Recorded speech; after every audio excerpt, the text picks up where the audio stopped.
Race number 6, the final one on the card. Expo 2020 are the sponsors. Do you like that? Yes, Expo. I'm glad they've celebrated. Well, I wonder how long this sponsorship's been sorted, because it could have been embarrassing. I wonder if they're going to do 7 years of sponsorship. Yeah, I hope so. It's good for the country. The next race, it's over 9.5 furlongs.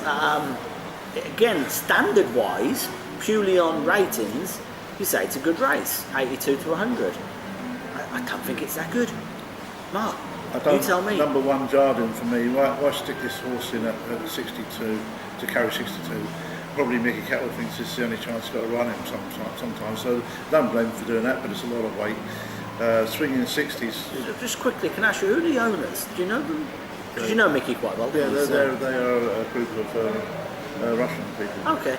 Yeah. So because Mickey, I haven't seen him train many purebreds this year, is he? No. I thought he'd packed up. He's got a couple, that's all. Okay. Well, good luck to him, because I like Mickey. Yeah. Sheikh Ahmed's swinging 60s, well. He's had a lot of problems. And it doesn't really run well at Meydan on the all-weather, to be honest with you. I mean, to be honest, its best ever run was when it was still with Masada. Yeah. Since it switched. This run behind Barbecue Eddie, distance win, was in a good race, but it doesn't mean it won't run well, does I it? could finish distance last in a good race. Exactly. I could finish distance last in a bad race. Shirayareen won on this track last season, and he runs well out this trip. Well, it was 2 years ago when he won. Yeah, it was the end of 2012. 2 years, you're right, sorry. And I mean, this trip as well. He's finished second to Wealthy, but I think he really appreciated the longer trip, didn't you? I mean, he really revelled in that trip. When it went to when he finished behind Wealthy, he was staying on, and it just seemed a bit sharp for him. He's down to a very low rating. He's down to 95, and he did win over 18 off 95 at Jebel Ali, and then he was. He said that 5 kilogram drop, yeah, because he went to 100. If he's fully fit, he's going to be very, very close, and he was. I remember I did like this horse. I've got a big thing for Sinspiel anyway. I think he's a lovely stallion, or was a lovely stallion. I just first time back over a trip, it would worry me. Yeah, same here. I'm not convinced of that. It's Rebel Song here. Have you noticed the trainer change? Yeah. Well, that ran a great race against the Ukrainian last time, but again, it was put out there, hung out like horseshin to try and get past, wasn't it? And it went far too early, and it went up three pound, but it did go too early. Yeah, and again, it was a good target to get. Can I ask you a question on that? Do you think a little bit played in the jockey's mind having held the other one too long in the maiden? Yeah, definitely. Same jockey. He waited too long on one, over the same trip went too early on the other. Definitely. Okay. The next one is Satish Seamar's horse. I like this horse. Yeah. He ran well.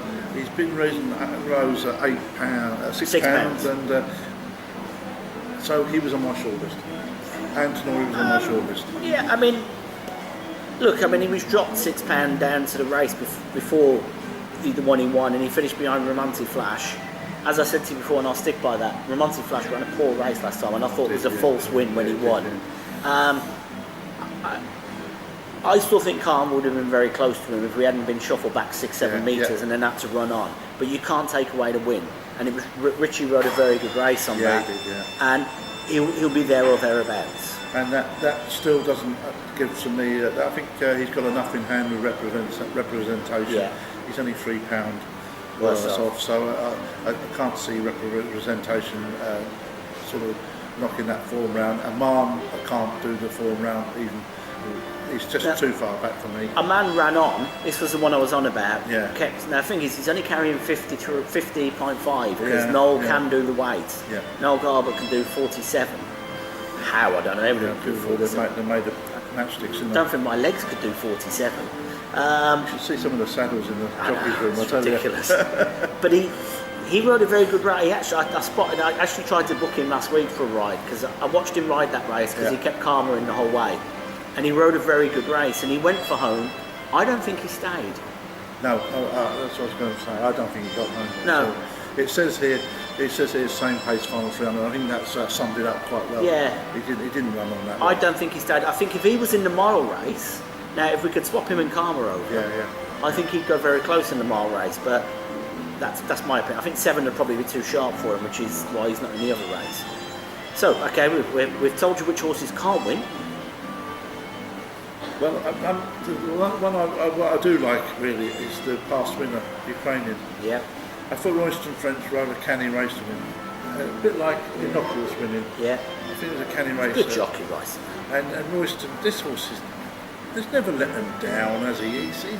He's thereabouts, getting beat 2 lengths maybe and winning. I'm going to give him another chance to. I think now he's 4, he might just have improved from his old campaign. And I think the way they brought him through last time in a similar race to this, I think he's got all his course and distance. He's got it all in his, not course and distance, which is a little bit lower, but I think he'll be having position right. I think he could just do it again, even though it's just a tiny bit shorter. And have you noticed he was gate 7 last time, gate 7 again? Honestly, these consistencies that you find, I won't say Jason Ford because I don't want to embarrass him, but Jason Ford said to me the other day, for a random computer, it would be almost impossible to keep doing these things. You know what computers do, don't they? They remember things. Yeah, they remember things. And if I get hold of that computer, I'll show it how I remember things. I've gone the other way. Right. I like Ukrainian. I think he's a good horse. He's got great form. But I've gone for Rebel Song, and the reason was because what you said earlier, he was hung out to dry last time, and I had. On the night, I went on, we make our notes as we do, and we go home, and I looked at it, and I watched the races back, and I thought, do you know what, I wonder if Andrew Devereux done that because he got such a rollicking for holding on to the Meydan for so long, thinking he was going to come back, and he's gone the other way. I think he rode 2 horses that could both have won, badly. Badly, yeah. And he's not a bad jockey. No, if he rode them both badly, does he take the badly each way and ride them badly again? Or does he flip them and ride them both very well and win 2? I hope he's learned that. I mean, he's an old boy. He's got an old head on him. He should have known better, really. Well, also, I think from the 9 pole, he might have to come across and drop in rather than trying to make it. I think the race could be run to suit. So it's not a big betting race for me because there's a lot of good horses in this. And I'm probably going to have left before this to go to the comedy club. Yeah. But as soon as I've picked the trophy up from Athgall, I'm going to be gone. So I'm going to go for Rebel Song. Rebel Song number 4, and I'll go for number 6, Ukrainian. I hope it's a good race between them again. Okay, so that's been myself, Justin Byrne, and Mark Moncas talking horses. Don't forget to check out www.comracinguae.com. All the information you need is on there, and of course go to the tipsters page to see what everybody's going for. If you want a little bit more information, check out DubaiRaceNight.com. Pat Cummins will give you all his thoughts there. He's in good form at the moment, definitely worth checking out. Yeah, definitely in good form. And for myself, if you're interested in getting involved in horse racing and having a little bit of fun, go to email Rebecca at EE Racing Club and ask for some information. Until next week, when we'll be talking horses again, see you soon.